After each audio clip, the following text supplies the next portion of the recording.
Bismillahirrahmanirrahim. Assalamualaikum warahmatullahi wabarakatuh.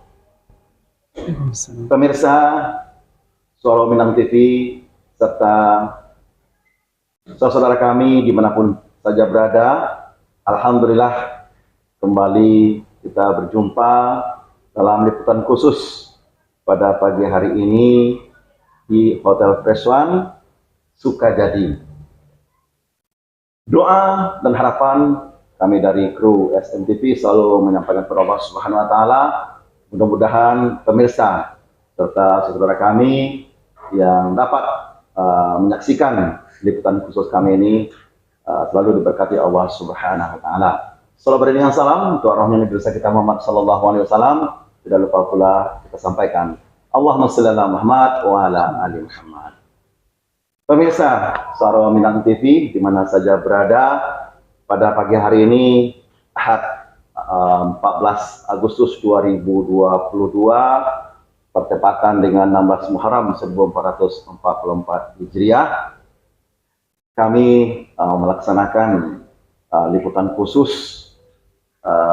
sesuai dengan flyer yang kami share semalam yang bertemakan metode hafalan satu halaman yang diambil dari konteks metode Gaza. Alhamdulillah pada pagi hari ini kita sudah kedatangan tamu dari nun jauh di sana, dari Palestina, kemudian juga didampingi oleh Pak Ahmad Rafki, Pak ya LCMA. Baik, langsung saja kepada narasumber kita, pemirsa, apa program beliau pada pagi hari ini, kemudian apa kontribusinya kepada kita semua, terutama generasi muda Islam. Ya, mari kita temui para narasumber kita pada pagi hari ini. Langsung saja, pemirsa. Assalamualaikum warahmatullahi wabarakatuh. Waalaikumsalam warahmatullahi wabarakatuh. Alhamdulillah. Bagaimana kabar? Baik, alhamdulillah. Baik, alhamdulillah. Oke, syahlan wa sahlan di Indonesia. أهلا بكم. أنا سعيد جدا أن أكون مع إخواني وأحبابي في شعب إندونيسيا الحبيب. Alhamdulillah. الله يبارك فيك. Di sebelah beliau adalah Al-Ustadz yang sudah tidak asing lagi bagi kita di Batam, dari Indonesia barangkali. Beliau adalah Al-Ustadz Ahmad Rafki LC. Assalamualaikum warahmatullahi wabarakatuh, Ustaz. Waalaikumsalam warahmatullahi wabarakatuh. Ya. Bagaimana kabarnya Pak Ustaz? Baik, alhamdulillah. Senang bertemu dengan sahabat-sahabat semua dari Minang, Suara Minang, TV. Iya, alhamdulillah. Ini pada pagi hari ini Ustaz, walaupun konteks kita Minang, tapi kita menghormati Ustaz. Apalagi beliau ini, ya kita menggunakan dialog bahasa Indonesia Pak Ustaz ya. Oh ya, saya nggak bisa bahasa Minang. Oh iya, iya, alhamdulillah. Oke Pak Ustadz, selamat datang di Kota Batam Pak Ustadz. Alhamdulillah, terima kasih. Baik pemirsa, kita langsung saja kepada topik kita pada pagi hari ini. Mungkin pertanyaan ini langsung saya tuju kepada Pak Syekh kita, tapi mau dibantu nanti Pak Ustadz ya, dengan translatornya Pak Ustadz. Ya, Syekh, ya,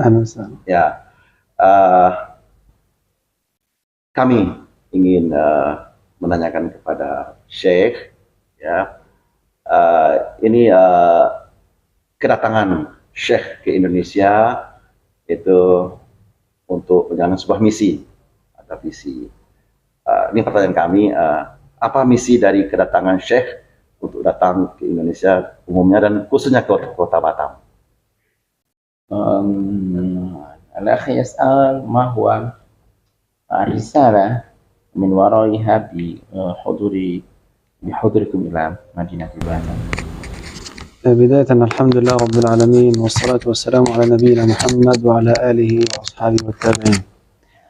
بداية الله سبحانه وتعالى جعلنا أمة واحدة وقال في كتابه وسماكم المسلمين، والمسلمون يعني يد واحدة، وهناك الكثير من الآيات والأحاديث الدالة على أن الأمة الإسلامية أمة واحدة. ونحن بالنسبة للشعب الإندونيسي شعب نحبه منذ الصغر، وله مواقف جميلة وقوية مع الشعب الفلسطيني. زيارة باتام للتعاون والفائدة. طبعا نحن في دار القرآن الكريم والسنة في غزة نختص بالقرآن الكريم وتعليم القرآن الكريم والسنة النبوية، وبإذن الله سبحانه وتعالى ننقل التجربة إلى مدينة باتام بإذن الله سبحانه وتعالى لتعم الفائدة، ويكون هناك تميز في حلقات القرآن الكريم، معاهد القرآن الكريم، مدارس القرآن الكريم في باتام وجميع مدن إندونيسيا بإذن الله سبحانه وتعالى. Ya, jadi sebagaimana yang banyak diterangkan oleh Al-Quran tentang hubungan antara kaum muslimin yang saling bersaudara, maka kedatangan Syekh Shaib ke kota Batam adalah bagian dari menjalin hubungan persaudaraan dengan seluruh kaum muslimin sambil menyampaikan risalah penting berupa risalah Quran, karena beliau berasal dari lembaga yang bergelut dalam bidang pendidikan Al-Quran di kota Gaza. Dan dengan pengalaman yang panjang bersama lembaga pendidikan Quran di kota Gaza, beliau ingin memberikan atau berbagi pengalaman-pengalaman dan keterampilan-keterampilan yang sudah lama diterapkan di kota Gaza kepada masyarakat Batam. Alhamdulillah, syukron Pak Ustaz. Ya, next, Syekh.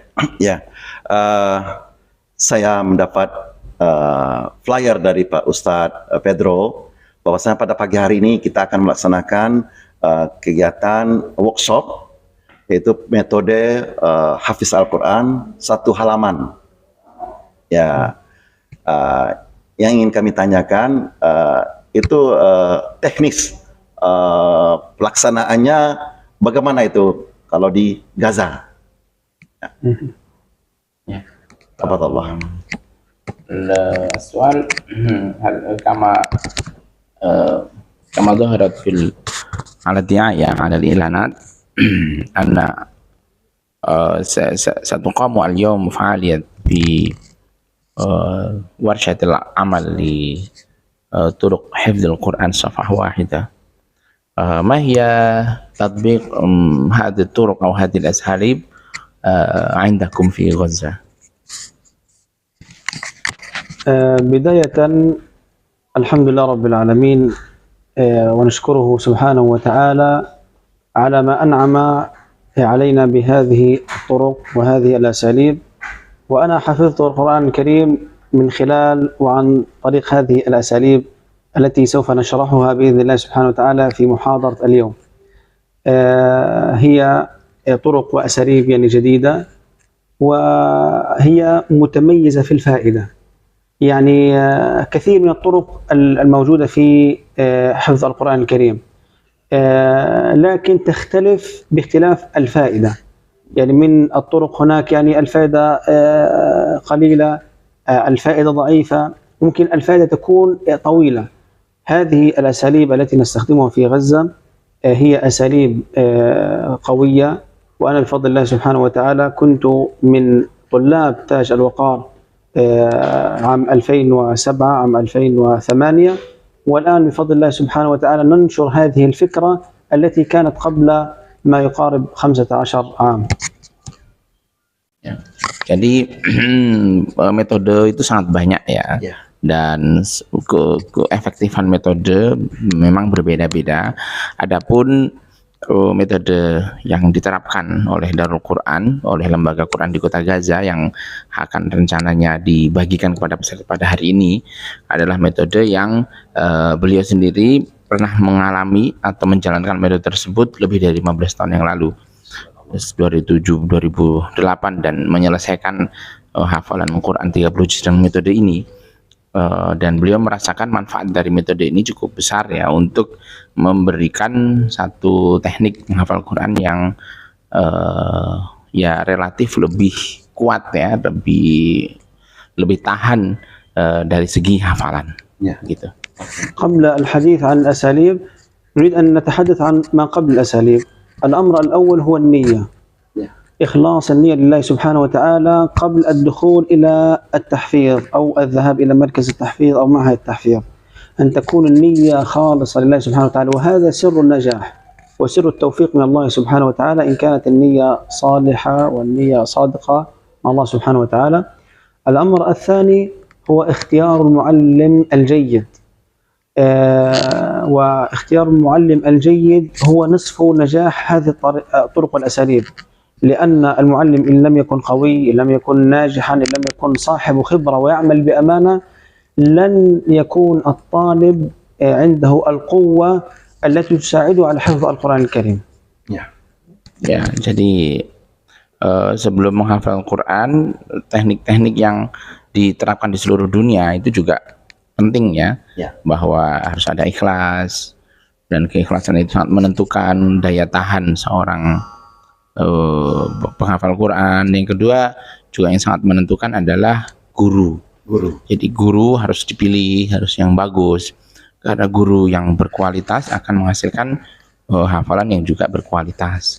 Nah, itu dua faktor sebelum tahfidz yang sangat penting sekali. Tetap apapun metodenya, dari segi dasar itu nggak mungkin berbeda, itu pasti sama. بالنسبة لحفظ القرآن الكريم هذا مثال.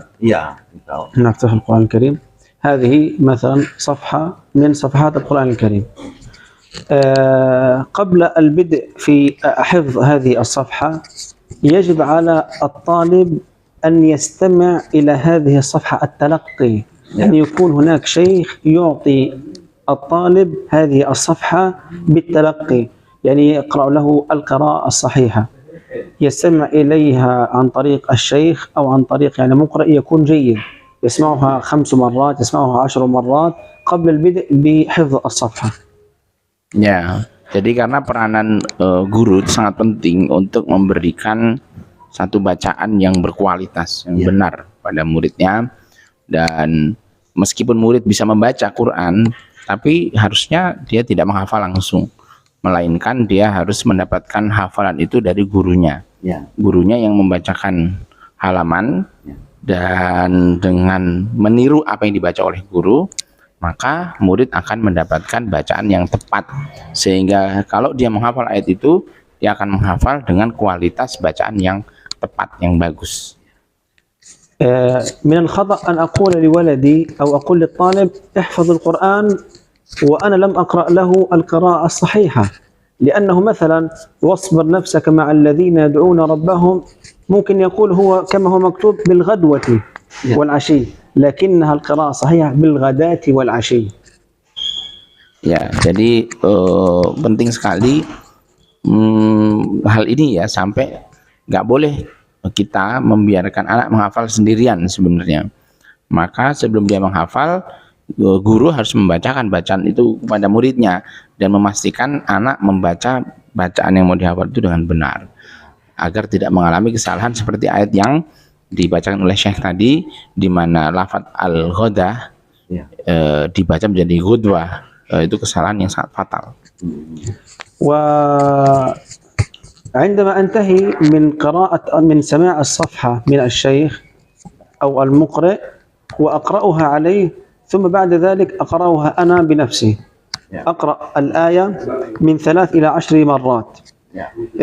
هذه الآية طويلة، مثلا إن الذين آمنوا وعملوا الصالحات إنا لا نضيع أجر من أحسن عملا، أعيدها 3 إلى 10 مرات، إن الذين آمنوا وعملوا الصالحات إنا لا نضيع أجر من أحسن عملا، إن الذين آمنوا وعملوا الصالحات إنا لا نضيع أجر من أحسن عملا، حتى 10 مرات وأنا أنظر إلى الآية.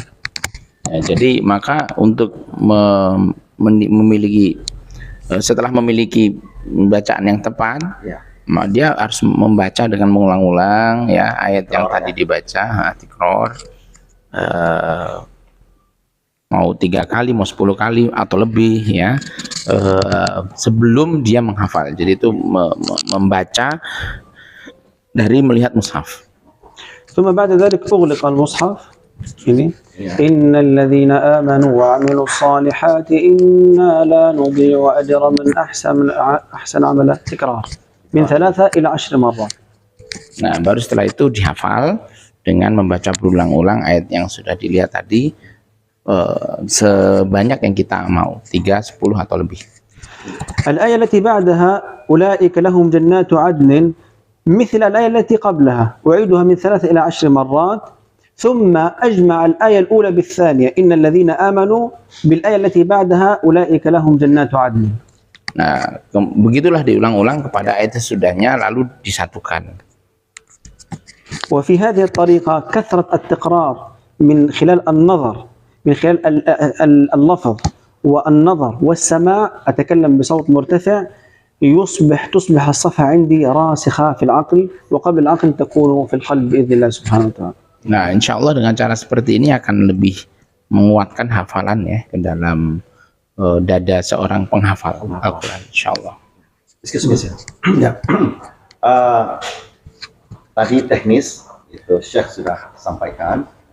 Sekarang orientasi kita atau sasaran murid, ya itu kalau di Indonesia ada sekolah dasar, menengah dan atas, menengah pertama dan menengah atas. Nah, kalau di Palestina ya, itu untuk penghafal Al-Quran itu untuk anak-anak dimulai usia berapa? Kam ya مثلا نحن في إندونيسيا دائما عملية تحفيظ القرآن بدأ من صغر من تقريبا من مرحلة ابتدائية أو ما قبل ابتدائية ثم هكذا يتدرج. فكيف تطبيق للحفاظ في غزة كم يبدأ العمر المناسب عندهم في عملية التحفيظ؟ بالبداية في غزة Ya. قبل نتكلم عن حلقات القرآن الكريم في المعاهد في المراكز في المساجد. حلقات القرآن الكريم موجودة في البيوت، يعني عندنا في كل بيت بفضل الله سبحانه وتعالى إما تجد حافظ أو حافظة أو اثنين. يعني يعني في غزة هناك منافسة شديدة بين العائلات في تحفيظ أولادهم القرآن الكريم. يكون عمره ممكن 3 سنوات تيجته هون ويقرأ عليه القرآن. يسمع ابنه القرآن الكريم وهو صغير، ممكن يحفظه سورة الإخلاص، قل هو الله أحد، يحفظه الآيات الصور القصيرة، يمهده إلى المراكز القرآن الكريم في المساجد. Jadi di kota Gaza memang mungkin juga karena kesadaran masyarakatnya sangat tinggi ya, di mana orang tua mereka sering berlomba-lomba ya untuk menghafalkan anaknya Quran. Maka sebelum dulu populer dengan lembaga tahfidz ini, orang tua itu sebenarnya sudah ada atau banyak yang melakukan kegiatan tahfidz di rumah masing-masing. Dan itu dimulai dari usia sangat kecil. Nah, usia 3 tahun aja orang tuanya udah membacakan ayat yang pendek ya kayak Qul huwallahu ahad begitu. وعادة ما يبدأ تحفيظ القرآن الكريم يعني في رياض الأطفال في المساجد من 5 سنوات فما فوق. Nah, kalau sudah menjadi lembaga tahfidz kayak TPQ di tempat kita, itu dari 5 tahun sudah bisa. Sudah bisa dimulai melakukan kegiatan tahfidz. Subhanallah.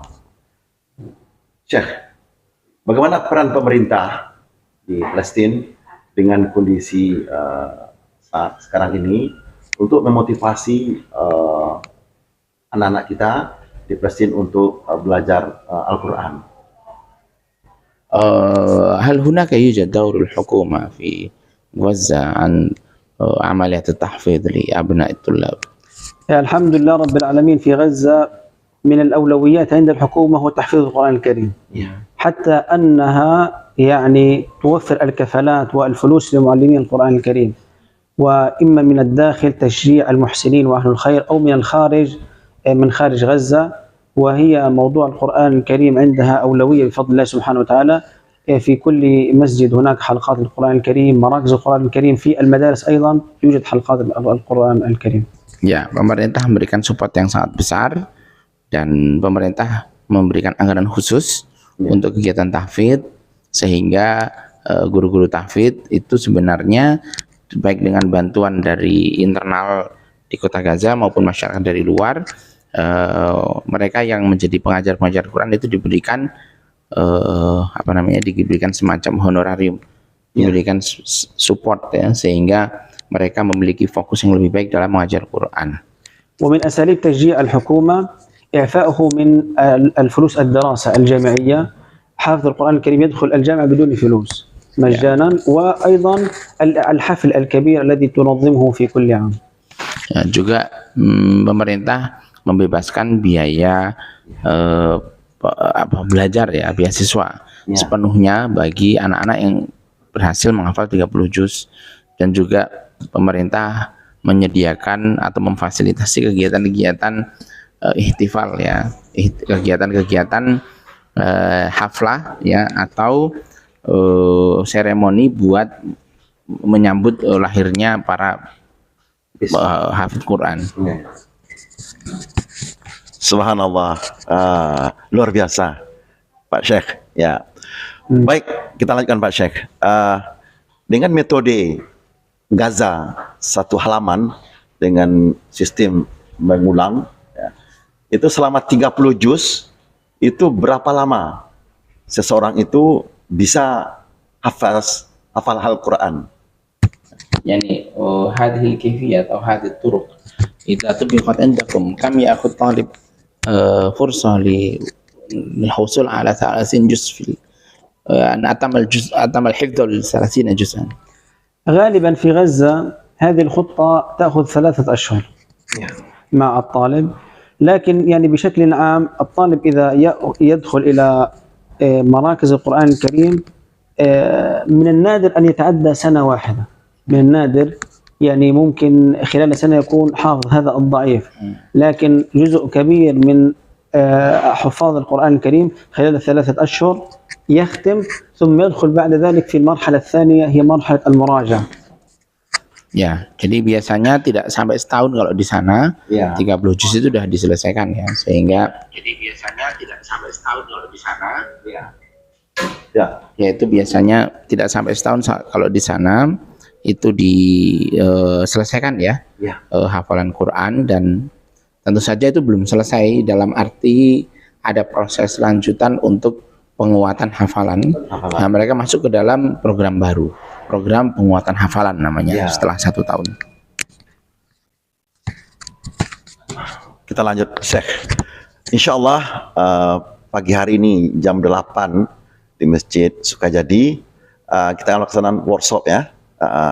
Itu nanti pesertanya ya, koordinasi dengan Al-Ustaz Ahmad Rafki, itu bagaimana nanti sistem pembelajarannya, demikian. كيف هو أساليب في ورشة العمل التي ستقام في هذا الصباح مع الحضور في هذا المسجد؟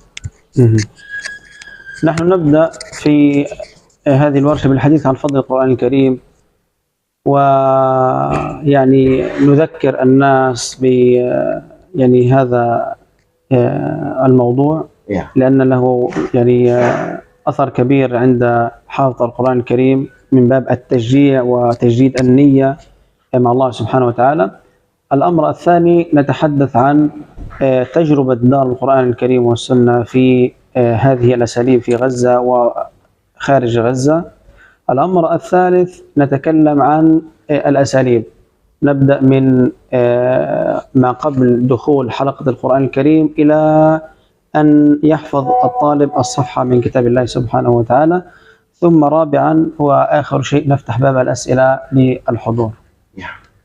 Ya, itu dimulai dengan beberapa petunjuk motivasi, arahan-arahan persiapan, lalu ada berbagi pengalaman dari apa yang sudah dilakukan di Darul Quran, kemudian diberikan teknik-teknik dan langkah-langkah menghafal. Setelah itu baru ada simulasi di mana para para peserta akan diajak bersama-sama untuk mempraktekkan ya, menerapkan apa yang sudah diajarkan. Oke. Terima kasih Syekh atas penjelasannya. mungkin bagaimana metodenya yang lebih real. Insya Allah sebentar lagi kita akan menuju Masjid Sukajadi, ya Pak Ustaz. Ya, Ya, insyaallah. itulah pemirsa. Beberapa saat lagi kita akan menuju Masjid Sukajadi untuk pelaksanaan workshop yang insya Allah dimulai jam 8 pagi ini. Ya. Terakhir Pak Ustadz, ya mungkin Pak Ustadz bisa menyampaikan kepada pemirsa kita, ya, ini kegiatan kita ini yang Pak Syekh dari Palestina ini berbentuk yayasan atau non-government NGO atau non-government organization. Ya, mohon penjelasannya kepada pemirsa kita. يعني جهة المتعاونة مع دار القرآن في هذا العمل. الأستاذ يعني الإخوة في صدقة موليا Iya, هم الجهة المتعاونة ولهم الأثر الكبير في نشر الأساليب الجديدة وهم يهتمون يعني ما شاء الله عليهم يهتمون كثيرا في موضوع القرآن الكريم. iya. Ya, lembaga yang bekerja sama dengan beliau adalah lembaga yang bernama lembaga Sadaqah, Sedekah, ya. di mana di Batam ini lembaga Sadaqah juga memiliki seorang koordinator ya, Iya, yang dengan kerjasama bersama koordinator dan penyelenggara dari beberapa partner dan juga tempat pengelolaan ini ada di Masjid Sukajadi yang Iya. juga ikut berpartisipasi dalam penyelenggaraan acara ini. Seperti itulah bentuk kerjasama yang memungkinkan kegiatan ini dapat dilakukan. iya. Subhanallah. Baik, terima kasih Syekh. Barakallah. Mudah-mudahan sama-sama kita berharap generasi muda ke depannya, terutama di Indonesia, ya bisa mengetahui bagaimana metode-metode penghafalan Al-Quran yang lebih baik dan praktis.